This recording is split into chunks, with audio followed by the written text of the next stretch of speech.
나는 오랫동안 미움을 정당한 감정이라고 믿으며 살아왔다. 상처를 받았으니까 화가 나는 것이고 반복해서 선을 넘었으니 마음을 닫는 것이 당연하다고 스스로를 설득했다. 특히 가족 관계에서는 그 설득이 훨씬 쉬웠다.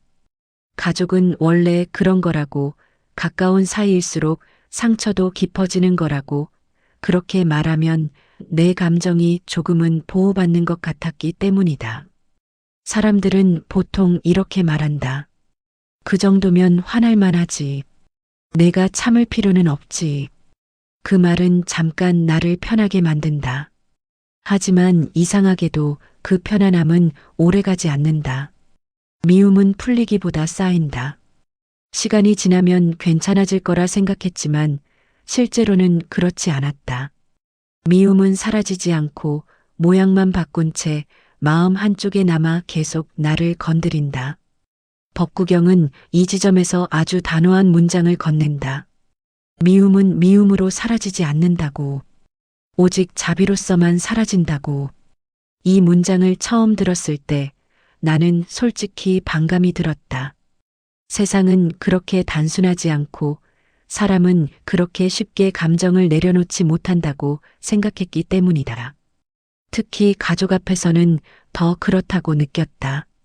가족은 가장 가까운 사람들이지만 동시에 가장 깊은 상처를 남기는 사람들이기도 하다.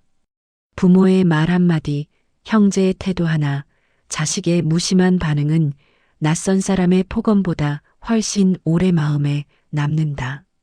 그래서 우리는 이렇게 말한다. 가족이니까 더 미운 거라고.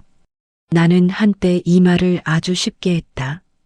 참고 또 참다가 어느 순간 터져나온 분노를 정당화하기 위해서였다. 미워해도 되는 이유가 필요했고 가족이라는 단어는 그 이유를 가장 쉽게 만들어 주었다. 하지만 시간이 지나고 나서야 하나를 깨달았다. 미움은 나를 보호해주지 않는다는 것을, 오히려 나를 묶어둔다는 것을. 미운 사람은 내 인생에서 사라지지 않는다. 연락을 끊어도, 거리를 두어도 마음속에서는 계속 산다. 그 사람의 말투, 그날의 표정, 그때 들었던 한 문장이 반복해서 떠오른다. 마치 마음속에서 재생 버튼이 눌린 것처럼 원하지 않아도 그 장면은 다시 돌아온다. 이게 바로 미움의 구조다. 미움은 상대에게 향한 감정 같지만 실제로는 내 안에서 반복 재생되는 기억이다.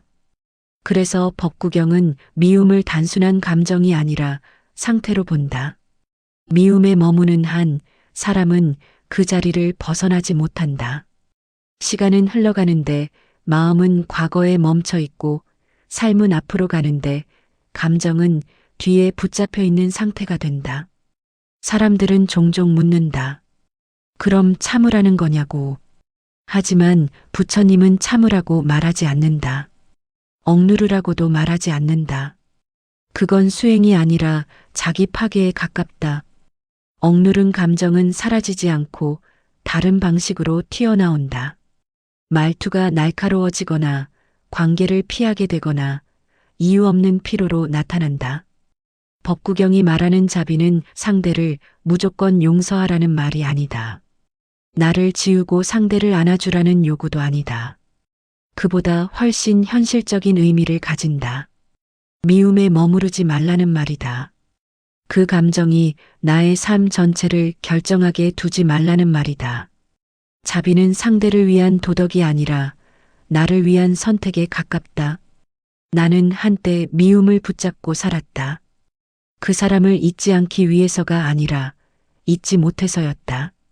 저 사람은 나한테 이랬어. 나는 이렇게 상처받았어. 그 기억을 놓아버리면 내가 겪은 고통까지 사라질 것 같아 두려웠다.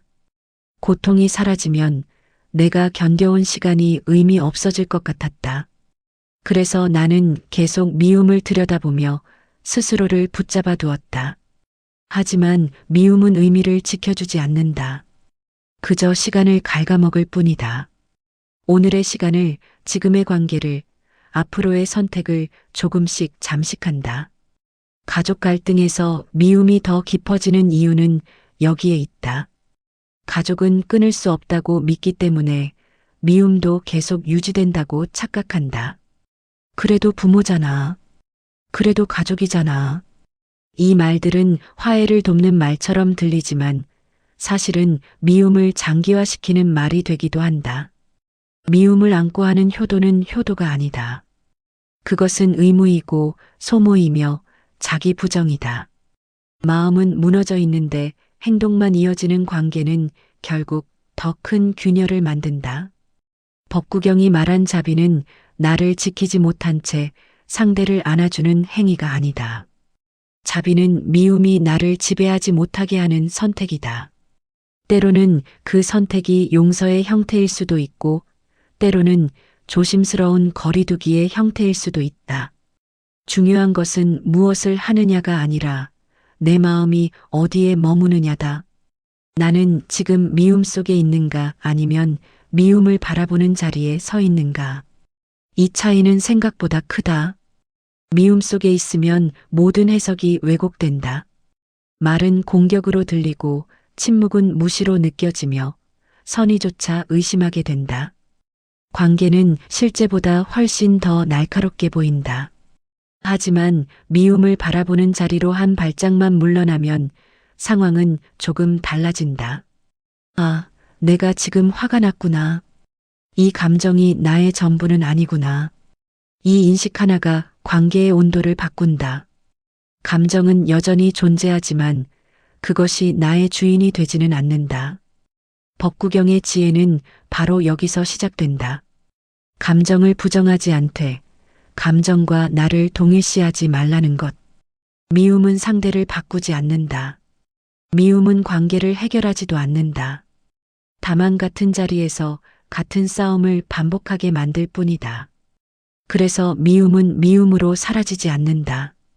부처님이 말한 이 문장은 도덕적인 훈계가 아니라 삶을 덜 아프게 사는 방법에 대한 조언에 가깝다.